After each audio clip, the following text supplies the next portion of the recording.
Assalamualaikum warahmatullahi wabarakatuh. Oke, welcome back to my channel Peternakan Pemula 16. Di video kali ini saya akan mereview cara-cara melatih merpati FF dari 0 sampai jadi merpati pre-fly. Ada 6 tahapan. Yang pertama, tahapan yang paling dasar adalah membiasakan burung mengenali kalian dengan menyalakan makanannya. Tahapan ini dimulai ketika burung masih pijik atau masih kecil, yaitu usia 1 minggu atau 2 minggu ke bawah. Karena kalau di bawah 1 minggu adalah merpati rentan dengan kematian, karena dia masih butuh dengan kehangatan seorang dari induknya. Dan merpati minimal usia 1 minggu ke atas sampai 2 minggu, jangan lebih dari 2 minggu. Dan yang kedua, ketika bulu burung telah tumbuh sempurna, maka Anda dapat melakukan ke tahap selanjutnya adalah FOF, yaitu dimana burung diletakkan di tangan dan dibiarkan mengambil makanannya sendiri, dapat di tangan pemiliknya. Lalu ketika burung, misal burung sudah berada di sini tangan, lalu kita elus-elus si burung tersebut supaya si burung tersebut mengenali atau merasa nyaman di dalam tangan kita. Dan jangan lupa tangan kita memakai kaos tangan seperti di video sebelumnya saya memakai kaos tangan. Dan jangan lupa untuk meniup peluit. Apa sih gunanya meniup peluit tersebut? Supaya anak merpati atau burung merpati tahu bahwa dalam tiupan sebuah peluit itu adalah udah waktunya tanda makan. Dan langkah ketiga yaitu melatih burung untuk melompat ke tangan Anda atau disebut JTTF, jump to the fish. Pada tahapan ini burung diletakkan lebih tinggi dari badan kita dan dari tangan kita. Misalkan burung diletakkan di atas kita ya, misal segini. Lalu kita kasih jarak minimal setengah meter supaya burung bisa melihat makanan yang di tangan kita. Dan jangan lupa peluit tersebut untuk kalian tiup agar merpati tahu bahwa itu adalah jadwal makan. Ketika burung di atas, lalu kita di sini tiup peluitnya, biasa tiup, lalu akan merpati sampai ke sini, lalu kita kasih makan. Setelah kasih makan gitu kita elus-elus. Dan langkah keempat yaitu melatih burung datang kepada kita agar biasa disebut FTM, fly to me. Pada tahap ini burung Anda letakkan pada kurung, lalu Anda ambil jarak 1 meter. Sodorkan makanan yang dia gemari dan biarkan burung merpati lompat. Misal burung merpati di sini taruh, lalu kita ambil jarak 1 meter, lalu kita tiup peluitnya, lalu kita kasih makan. Itu untuk melatih kecerdasan merpati. Dan yang langkah kelima yaitu melatih burung untuk terbang kepada kita atau disebut sebagai istilah bumerang. Tahap sebenarnya hampir sama dengan tahap yang keempat, namun yang tahap kelima bumerang.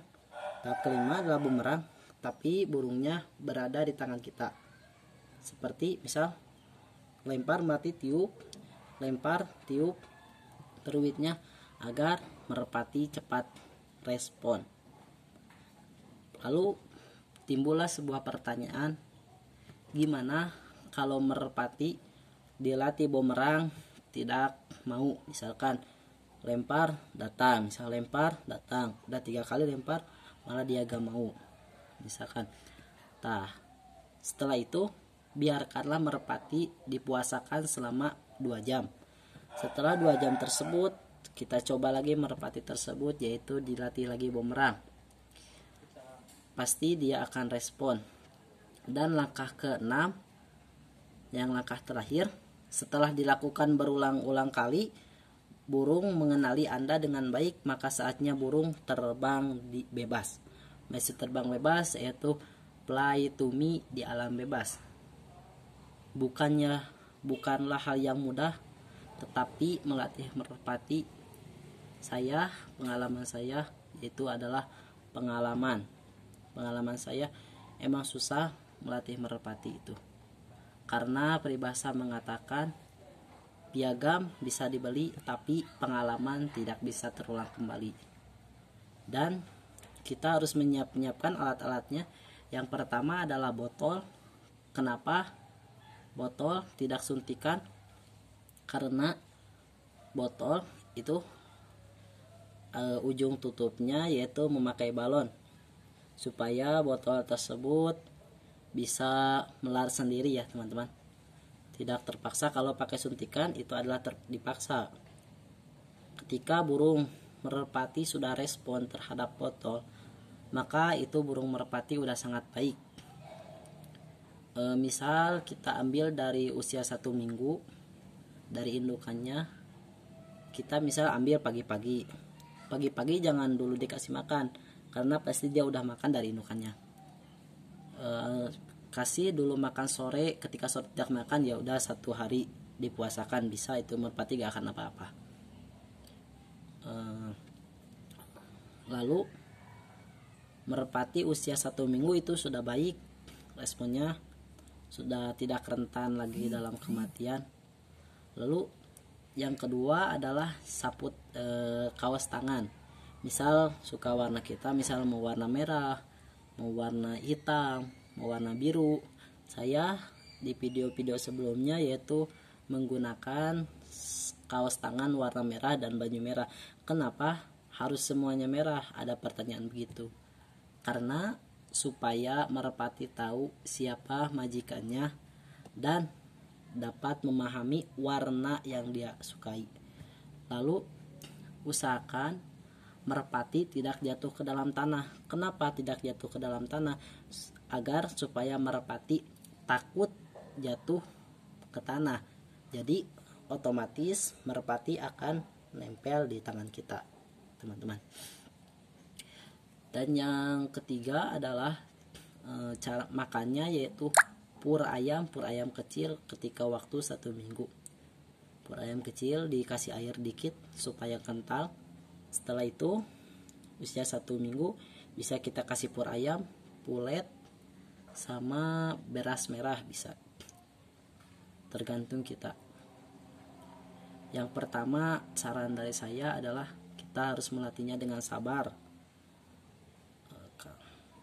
karena ini gampang-gampang susah ya teman-teman.